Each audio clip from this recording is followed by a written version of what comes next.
What's up, y'all? It's Maria from the BX, and when I'm grinding at work, you know I'm listening to the sounds of my boy DJ J Thrill on Global R&B Radio. He plays all the hits. You're catching the thrill through your speaker box. You're banging the hits with Mr. Make It Happen himself, DJ J Thrill. Mic check 1 2. You know what it is. We are back. We are back, and we know we got to get into this topic. But hey, I gotta let you know you're still locked into your number one source for R&B music, the real deal in digital radio, Global R&B 96.3. It's the Red Light Basement. It is DJ J Thrill and my girl Supafly. So Supafly. Yes. Right before the breaking that good R&B music, we played a couple of videos. So what I want to discuss is something a little different. I want to discuss something that Mahmoud Abdul Rauf was chastised for, something that Colin Kaepernick was chastised for, and now you heard that video what that child was chastised for. And now I want to talk about this because as of recently, now my daughter has shared the same misfortune as those two celebrities and that child that was inside the video. So earlier this week, my daughter let me know that she came and asked me a question about how would I feel if she did not stand for the Pledge of Allegiance. Honestly, it didn't bother me one way or another, because I really don't stand for the Pledge of Allegiance. I really don't stand for the national anthem, other than my occupation that requires it. But I don't put my hand over my heart. Reason being, because I feel like that's worshiping, that's giving reverence and worship to a piece of cloth, and I don't put any other God before me, as that child so eloquently stated. So I want let me throw this at you. So since the teacher yelled at my daughter somewhat, I was a little mad about it. I told her, you got to stand your ground. So if you are not willing to stand for something, you will fall for anything. Okay. So some people might disagree with me. They might say that I'm teaching my children wrong. Hey, that's your opinion. But let's just think about this. In 2019, a 6th grade student in Florida told a substitute teacher that he would not stand for the Pledge of Allegiance because he believed that the American flag symbolizes discrimination against blacks. He was arrested. The 6th grader was arrested. Although police said it's because he started a disturbance at the school, not because he wouldn't participate in the flag. So when they arrested him, what was he charged with? He was charged with being a disturbance at the school. I didn't know that was a law, but hey, I guess it's a little bit of difference in everything. I tend to side with my daughter on this, because now, one thing I did is look up the school policy. Yeah. School policy. The school policy does not mandate. It said the Pledge of Allegiance or the international anthem will be played, but it is not mandatory for the children to participate. Although they would not disrespect. So I'm gonna throw this at you because I've been talking. I'm gonna throw this at you. Who is the deciding factor of respect? My deciding factor is saying that if my child decides to sit down, if she decides not to stand up, and she just sits there quietly, then she's being respectful. She's not causing a disturbance.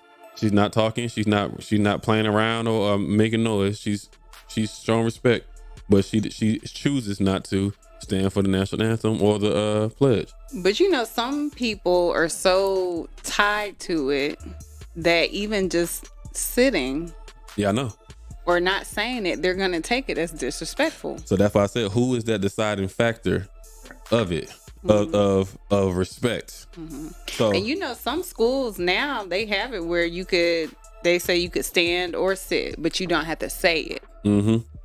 Well, unfortunately, this school policy did not specify. It just said students are not mandated to do it. But do not disrespect it. That's the only mandate inside that policy. I looked it up myself. I thought public school students couldn't be forced to do. That's what I thought. So the only thing that I can lay on is this. That is that teacher's personal opinion. So what I find funny, the next day I asked my daughter, "Hey, did you have any issues at school today?" She told me no.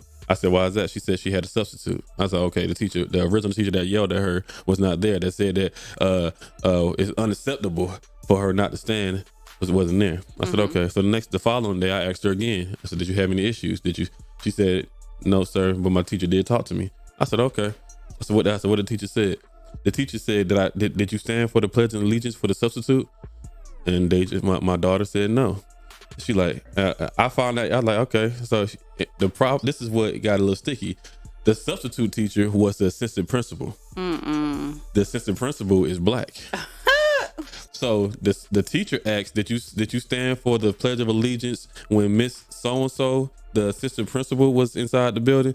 I find it ironic that you asked that specific question. Because I don't think he could have been more obvious. I don't think so either. But so he came back, he was gone. He was gone, and then he came back the next day and asked how she behaved when Miss Shanika we'll say that was in the classroom. Yep. Ask the direct questions. No. So now I say that it is a teacher trying to influence their politics into the students. I'm sorry. I'm not. I know teachers have a great influence on students, but you can't put your politics and your beliefs on the students. That's not your right to do. I think some people that don't know the history, that don't dig a little deeper, and especially since I'm assuming it's on the military base, right? I think they tie it to. I don't even want to make an excuse for them, but I think some tie it to not supporting soldiers. Hey, we can make that. They can make that argument. Yeah. But I can tell you right now, there's a lot of soldiers that if they're not in uniform, they're not doing it either. I can tell you that right now. I think, correct yourselves if I'm wrong, but I think the pledge started in like the 1890s something, and then I think it was officially accepted by the U.S. government like in 1942 or something like that. Like I said, correct yourselves if I'm wrong, but I don't think it's wrong for students to not participate in some ideological rituals. So I looked up some more things. It was not mandated because it is encroaching on the First Amendment, freedom of speech. Yeah, you are encroaching on that student's right to freedom of speech, I should say. So that's why it was never mandated inside the public school system. So the teacher cannot press my daughter or these other children or yank that young man that was inside that video up because of your beliefs and your politics. Yeah. Or the first video of this one teacher threatening that student. I would defend my country. What are you defending your country against? A sixth grader? Yeah. You gonna yank up a sixth grader?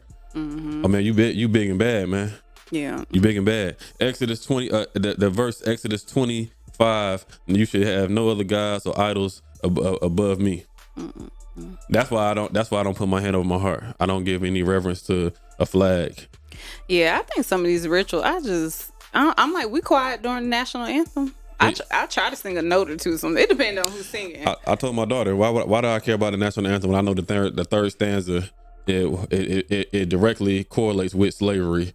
About keeping us in slavery. So why would I stand for it? But you know what? We're gonna wrap this up. We're gonna wrap it up because we can talk about this all day. This is my rant for the day. I had to let that out, ladies and gentlemen. I want you to let me know if I'm wrong or right for telling my daughter that she does not have to stand for the pledge. Hit the hotline 804-476-2306. We got more of your favorite R&B on the way. It's Global R&B 96.3. The Real Deal and Digital Radio is on the Red Light Basement.